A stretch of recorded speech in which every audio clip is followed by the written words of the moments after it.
আসসালামু আলাইকুম, welcome back to my channel Sumi রান্নাঘরে সবাইকে স্বাগতম। তো প্রতিদিনের মতো আজও নিয়ে এলাম নতুন একটা রান্নার রেসিপি নিয়ে। তো আজ করব চাপেলা মাছের রেসিপি। তো আমি আমার স্টাইলে করব। তো একদম টাটকা মাছ, কিন্তু মাছের সাইজটাও বড় বড় আছে। তো এই মাছটি আজকে দারুণ সুন্দর একটা রেসিপি করব। তো ভিডিওটা না কেটে সম্পূর্ণ দেখার অনুরোধ রইল। তো চলুন বন্ধুরা, আজকে রেসিপিটি শেয়ার করা যাক। তো এখানে আমি মাছ ধুয়ে পরিষ্কার করে নিয়েছি, একদম সুন্দর করে কেটে। দেখুন মাছটা কত টাটকা। এবার এটাকে রান্না করব। তো এদিকে একটা চুলার মধ্যে একটা কড়া বসিয়ে দিলাম, তার মধ্যে পরিমাণ মতো তেল দিয়ে দিলাম।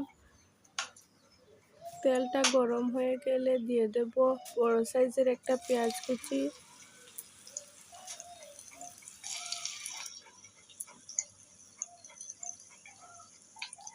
পেঁয়াজটা দিয়ে খুব ভালো করে এটাকে নাড়াচাড়া করে বেশ কিছুক্ষণ রান্না করে নেব।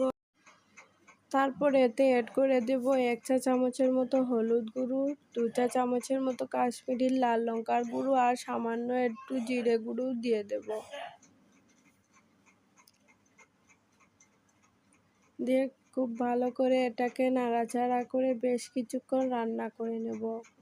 তো মশলাটা যত বেশি কষানো হবে রেসিপিটি খেতে কিন্তু ততটা ভালো হবে, দেখতেও অনেক লোভনীয় হবে। তো এদিকে মশলার মধ্যে পরিমাণ মতো লবণ দিয়ে খুব ভালো করে এবার নাড়াচাড়া করে আরও কিছুক্ষণ রান্না করে নিলাম, যতক্ষণ না পর্যন্ত মশলা থেকে তেলটা ছেড়ে দিয়েছে।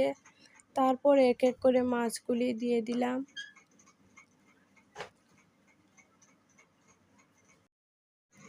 তো খুব সুন্দরভাবে পরিপাটি করে এক এক করে মাছগুলি দিয়ে দিলাম। পরিপাটি করে কি হবে, জল দেওয়ার সময় ক্লিপটা নিতেই ভুলে গেছি। তো একটু মানিয়ে নিও প্লিজ বন্ধুরা। তোমরা তো আমার পরিবারের মতো, যা ভুল আছে সব অবশ্যই মেনে নিও। আর এক এক করে এদিকে দিয়ে দিলাম। রেসিপিটি বন্ধুরা খেতে কিন্তু অসাধারণ ছিল, সত্যি বলছি। আর দেখতেও মাশাআল্লাহ অনেক সুন্দর ছিল। তো তোমরা কীরকমভাবে চাপেলা মাছ রান্না করো অবশ্যই কমেন্টে জানিও। আমরা তো খুব সুন্দরভাবে এটাকে উল্টে দিয়েছি। তো মাছের মধ্যে জলটা অ্যাড করার সময় কিন্তু ক্যামেরাটা বন্ধ ছিল, একদম দেখতে পাইনি বন্ধুরা, অবশ্যই একটু মানিয়ে নিও প্লিজ। তো এখানে আমি 1 গ্লাসের মতো জল দিয়ে দিয়েছি। এবার খুব ভালো করে এটাকে ফুটিয়ে নেব 1 থেকে 1.5 মিনিটের মতো। দেখুন মাশাআল্লাহ দেখতে কতটা সুন্দর হয়েছে। একদম মাছটা কিন্তু আমার একদম ভেঙে যায়নি, আর মাছটাকে আমি ভাজিও নি, অনেক সুন্দরভাবে রান্নাটা হয়েছে। এভাবে চাপেলা মাছ রান্না করে খেয়ে দেখবেন, মুখে স্বাদ লেগে থাকবে, ভুলতে পারবেন না। তো রেসিপিটি তোমাদের কাছে কেমন লেগেছে অবশ্যই জানাবেন। আর আমি রেসিপিটি একটু ইউনিকভাবে করেছি, সামান্য ঘরোয়া উপকরণ দিয়ে কিন্তু। তো দেখুন রেসিপিটি মাশাআল্লাহ কতটা সুন্দর হয়েছে এবং লোভনীয় হয়েছে।